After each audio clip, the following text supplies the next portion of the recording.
ছাত্র সংগঠনগুলোর প্রতি হুঁশিয়ারি জানিয়ে তথ্য ও সম্প্রচার উপদেষ্টা নাহিদ ইসলাম বলেছেন, অতীতের মতো দেশের বিশ্ববিদ্যালয়গুলোতে আর পেশি শক্তি নির্ভর কোনো কর্মকাণ্ডের সুযোগ দেওয়া হবে না।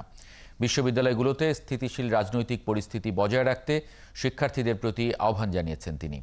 এদিকে জুলাই গণ অভ্যুত্থানের বিচার অতীতের জন্য একটি দৃষ্টান্ত হয়ে থাকবে, যাতে ভবিষ্যতে আর কোনো সরকার বা রাষ্ট্রপ্রধান স্বৈরাচার হয়ে ওঠার সাহস না পায়। আরও জানাচ্ছেন মেহেদী হাসান।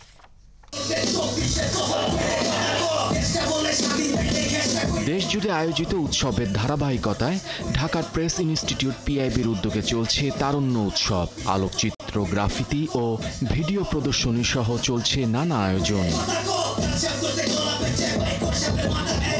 এতে যোগ দিয়ে তথ্য উপদেষ্টা বলেন, দেশের গণ অভ্যুত্থানের ইতিহাসে মুক্তিযুদ্ধের পর সবচেয়ে বড় হত্যাযজ্ঞ ঘটে ২৪-এর গণ অভ্যুত্থান। পলাতক স্বৈরাচার শেখ হাসিনার নেতৃত্বে ও রাজনৈতিক সিদ্ধান্তে রাষ্ট্রযন্ত্র ব্যবহার করে চালানো হয় গণহত্যা, যা জাতিসংঘের প্রতিবেদনে অস্বীকৃত।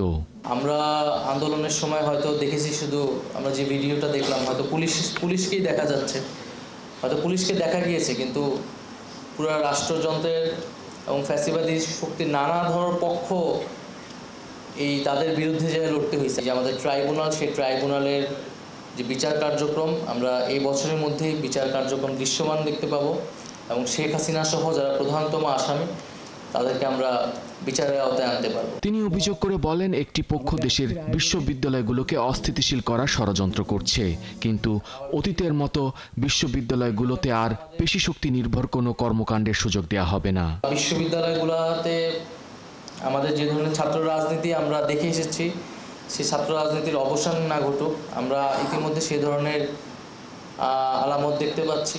তবে এইটা আমাদের জন্য অনাকাঙ্ক্ষিত হবে। আমরা চাই যে পক্ষেরই দোষ থাকুক না কেন, এইটা সুরাহা করে আমাদের ক্যাম্পাসগুলোতে যাতে পেশি শক্তি নির্ভর যে ছাত্র রাজনীতি, সেটার যাতে আমরা সেই সংস্কৃতির আমরা বদল ঘটাতে পারি। বন্দি প্রত্যর্পণ চুক্তির আওতায় শেখ হাসিনাকে দ্রুত ভারত থেকে দেশে ফিরিয়ে এনে বিচারের মুখোমুখি করার কথাও জানান তথ্য উপদেষ্টা। সকল পর্যায় থেকেই এই ব্যক্তিগুলোকে বিচারের আওতায় আনতেছি। মেহেদী হাসান, ৭১, ঢাকা। হত্যাকাণ্ড করেছে